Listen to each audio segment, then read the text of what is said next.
Si Manong Pogi. Ito ang kanyang girlfriend katabi ni Madam.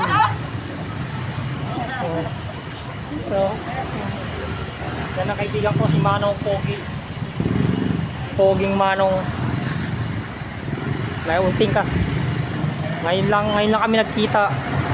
Pati ni Madam. Ngayon lang kami nagkita ni Madam. Ngayon lang kami nagkita eh.